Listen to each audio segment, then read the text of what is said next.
Can you describe for us what it's like in Ukraine? You're there all the time for the last 2 years.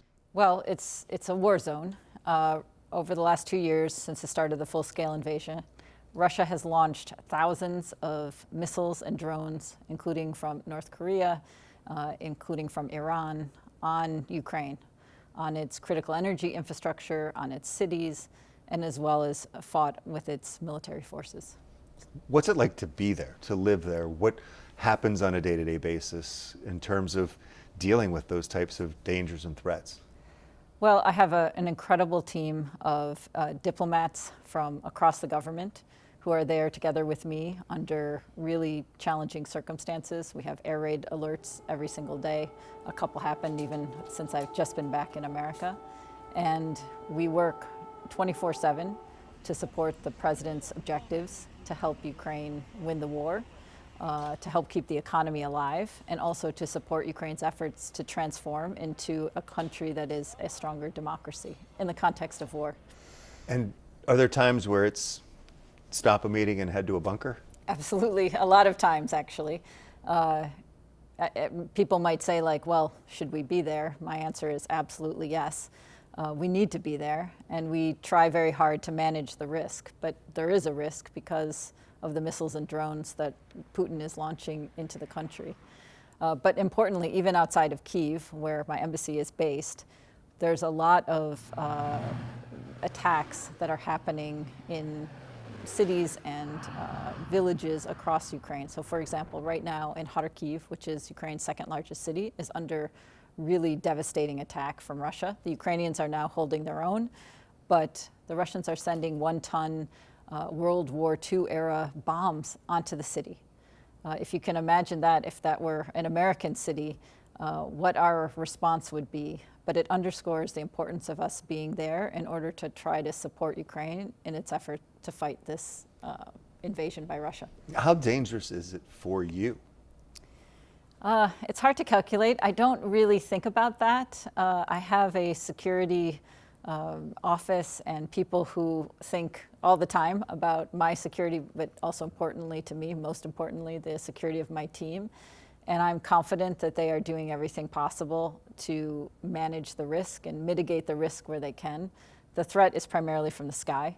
So if we have warning, and which we do with air raid alerts, and we go into bunker all hours of the day or night, and we wait until the air alert is over, and then we come out and we go back to work, because after every one of those air alerts is devastation and destruction by Russia in different places, often affecting civilians. And our job then is to work with partners to try to support the Ukrainians in helping the civilians in different ways, but also trying to rebuild the damage.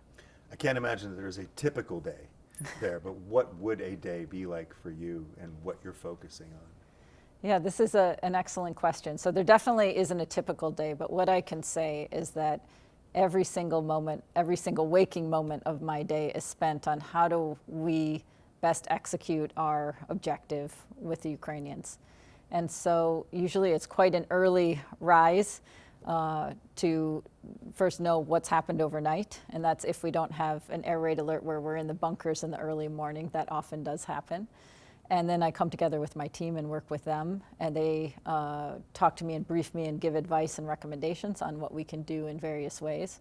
And I spend my day usually meeting with government counterparts or those across the government, going to events to support and showcase what we're doing in terms of assistance. And then also meeting really importantly with our friends and our allies that are working together with us. And that includes other diplomatic missions, but it also includes the international financial organizations and others who are also in Kyiv. And usually by midnight or 1 a.m., that is about concluded in terms of what we are doing in the day. And I'm able to get some sleep and start over the next day. 4 hours? I mean, it depends. It depends. Yeah. But actually, I found you can learn to live with a lot less sleep than maybe you thought you needed. But it's been 2 years, and it's a long time. But still, the Ukrainians are very dedicated to fighting for their freedom and for their families and their communities. And I hope and want us to make sure we're keeping up that support. Now, if I have my timing right, you started in this position right after the war began. Yes. So you knew what you were getting into. Yes. Why take this position? Oh, I took this position, and I'm deeply honored to be asked by the Secretary and the President to take it, because I believe we are at an inflection point in history in Europe. I've spent almost 30 years working around this region, and what I've seen is that Russia has, during that time, undertaken an effort on many different levels in terms of undermining Europe and undermining the United States. The latest effort is this full-scale invasion of Ukraine that actually is the culmination of pressure from Russia since Ukraine's independence back when the Soviet Union fell. My belief is that our longstanding policy with regard to Europe, U.S. policy for decades, has been supportive of a Europe whole, free, and at peace. And Putin is trying to undermine that strategic national interest of the United States. And it's deeply important to us and to our homeland that we don't let Putin win. So for me, as a professional diplomat and a foreign policy expert, there is no more important diplomatic job on the planet. And so I'm so proud to take it and to do what I can to lend my hand so that Ukraine can win. Is Putin someone you think is just determined to win at all costs? Or is there a chance at some point, maybe in the not too distant future, of a ceasefire? It's hard to know. I definitely think that Putin is determined to take and destroy Ukraine. And whether that is now or later, or with a ceasefire or a temporary pause, I think it's clear that he wants to stop Ukraine from moving toward the West, from fulfilling this aspiration of the Ukrainian people that dates back decades to be a stronger democracy and a strong economy that's integrated into Europe. That's the choice of the Ukrainians. That's not our choice. But to have a country of some 40 million people with the human capital and the capability of Ukraine militarily and as an economic and a diplomatic partner, that is fundamentally in our interest as well. And I think Putin will do what he thinks is necessary to try to stop it. And what we need to do is help lead the free world, as the leader of the free world, to make sure that our interests and our values prevail. I think I read that the U.S. investment in aid to Ukraine has reached, I believe, $52 billion at this point. How critical, in your estimation, is that U.S. aid to Ukraine in keeping Russia from winning and taking over Ukraine? It's absolutely essential, and I'm really grateful to the Congress, to both parties. About 70% of the Congress supported the latest supplemental to Ukraine, as well as to our president for leading us in terms of ensuring we could get the support, because what it is doing is it's supporting the weapons that Ukraine has to fight the war. They're not asking for our people, only the weapons.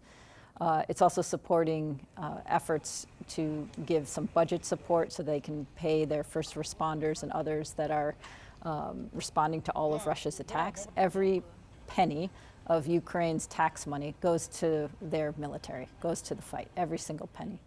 And then the third part of our assistance is to support their efforts to keep their economy alive by helping them send their exports out and also to protect the energy grid. So it's vital. Ukrainians would not be able to win without that support. And just one point on the security support, it's weapons, not money. And about half of the security support goes back into America to replenish and refresh and revitalize our own defense industrial base. So for example, in Lima, Ohio, Abrams tanks are made. We are giving Ukraine, as part of our assistance, Abrams tanks. And so the supplemental money comes back to America, to Ohio, to the manufacturer of the Abrams tanks so that it can be replenished and then put back into U.S. stocks. It actually has a very beneficial impact specifically on us as well. So when people hear aid to Ukraine, they think this is a bucket of money or a bucket of bullets, tanks, airplanes, whatever, that is just going there, but it's actually money that's being spent here to be shipped over, some of it. A very high percentage of it is being actually spent in the United States, so also a benefit to us. Where would Ukraine be today without the support of America? I mean, it's an unthinkable thing, but I think that Putin would like to wipe Ukraine off the map, to take it over militarily, to destroy it.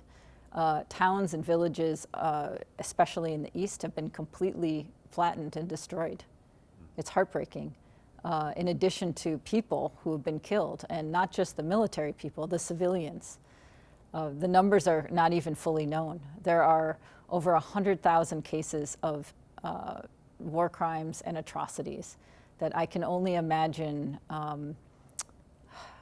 we have seen only in World War II, that we have not seen since that time.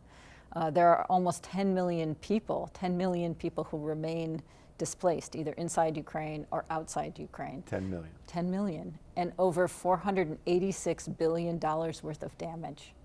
This is what Putin is doing to a country of 40 million people, and one that shows that his efforts are solely to destroy the country, going after the cultural areas of the country. For example, in Kharkiv just yesterday, a book manufacturer was completely destroyed. Going after hospitals, going after schools. In many places in the country, kids are going to school in bunkers. So it's hard to even imagine if we were living in this situation in America, but it is so utterly unacceptable and wrong on a moral plane, but also very dangerous, because if Putin is allowed to succeed in his effort, he will be at the doorstep of NATO. And at that point, it will become more costly for the United States in terms of money, but also it potentially embroils us into a wider conflict. And we haven't faced this since World War II. So I think this is something where the consequences of not defeating Putin are extraordinarily high for the United States. There was a little bit more of a delay in this last round of U.S. funding as the debate went on in Congress. Did that have any impact on the war effort or on relations between the U.S. and Ukraine? Yes, I think it did. Obviously, we have our own political process. But the fact that essentially security assistance was paused for about 6 months had a bad impact on the battlefield. So certain parts of the country were particularly affected. The fall of Avdiivka, which is a village in the east, is largely attributed to the fact that the defenders had run out of weapons. And right before the aid was passed, and I'm really grateful that it was passed for our ability to promote our policy and our interests, it was very clear that if we didn't get the aid to the Ukrainians quickly, there were going to be more Avdiivkas. And so the timing was very important. And I hope that as we're thinking about the future and what it means to us in this particular moment, to Ukraine, but to Europe, that we are able to continue to support them with security assistance and other assistance as appropriate. 2 years plus into the war, do you look ahead with hope or trepidation for Ukraine? I definitely look ahead with hope. And the reason that I am hopeful is that I believe that we have broad support in America for Ukraine's fight for freedom, because it's important to them, but really it's also very important to us and the security of Europe. And also we have a lot of allies and partners that are working with us. There are 50 partners that are working to supply weapons to Ukraine. We lead that effort. There are also partners around the world that are working in various ways to support Ukraine. That's important. It's not just the United States alone. And I'm hopeful because I think as the leader of the free world, the United States is a country that steps up when it needs to and when it should. And in my view, on so many of these levels, this is the moment. This is a moment to ensure that a Europe whole, free, and at peace remains such, and that Putin is not able to undermine and destroy a country, but also the interests of Europe and the interests of the United States. Because that, I think, will fundamentally hurt us in ways that are not even easy to articulate in the moment. It will have a long-term and negative impact on us and on the U.S., on our prosperity, on our security. It will send the wrong signal to other would-be aggressors around the world, and we face challenges. If the relationship with Europe and broadening that sphere of Europe to as wide a sphere as possible is the foundation from which we are dealing with some of the most critical and urgent threats around the world, from competition with China, from global warming, from dealing with freedom and democracy in countries all over from an aggressive Russia. So without that very strong partner, the world's a different place for us. And so I'm confident in America, and I'm very confident in our ability to lead and our understanding of what's at stake. And with that, partners and allies will stay with us, but we also need to stay strong and stay in a leadership role. But are you confident in coming back to Kenyon College to be part of the bicentennial celebration? I'm just kidding. How excited Thanks. are you to be part of that, as a graduate of Kenyon College here in Ohio, Yeah. and to be a major part of this bicentennial, the founding day celebration? Well, first of all, it's a huge honor, and for me, it's just as I'm a Midwesterner, it's a real comfortable place and a positive feeling to come back and kind of come back to my roots, and also have the chance to talk to people that both I maybe grew up with and came up with, but really importantly, the future. Because I'm a deeply strong believer in the power of education and the power of American education, and that education to help us give students the tools so that they can help solve some of the hardest problems in the world. So I'm excited to have a chance to relay at least my experience, because I think I'm not singular in this experience. And what I hope I can do is talk a little bit about how meaningful it was for me to be a young girl from a small town in the Midwest, but to go to Where in the Midwest? From Grand Rapids, Michigan. But I know I have to be careful in saying that in Ohio. But to go to a small liberal arts school, and then to end up having the great honor and responsibility to promoting American interests in one of the most consequential policy challenges of the moment. And this has helped me by being a graduate of Kenyon College, and I think that institution, but any institution, I'm so proud of what Americans produce and want to encourage and, if possible, kind of inspire people to go for their dreams and realize that they can probably even do more than they might even know. Will you have time to walk around a little bit, check out campus, see how it's changed, or maybe what's still the same? I hope to go back to some of my old haunts. I think it's changed a bit. I was there a couple years ago, and we'll see. They can make a mean bagel, and the Kenyon bookstore is really a phenomenal place that I have spent a lot of time in, and also to see some of my friends and professors. So I think this is the power of America. It's our people, and it's our values. And this is why I ended up becoming a diplomat, and why I'm so proud to be doing this particular job on behalf of the president and the administration. I think it's the right fight for us to take, and it's one that we need to get right for us and for our future. And so it'll be great to go back and talk a little bit about that. So thank you. Thanks for having me on this. Madam Ambassador, thank you for being here today. Appreciate your time. Thank you. Thank you.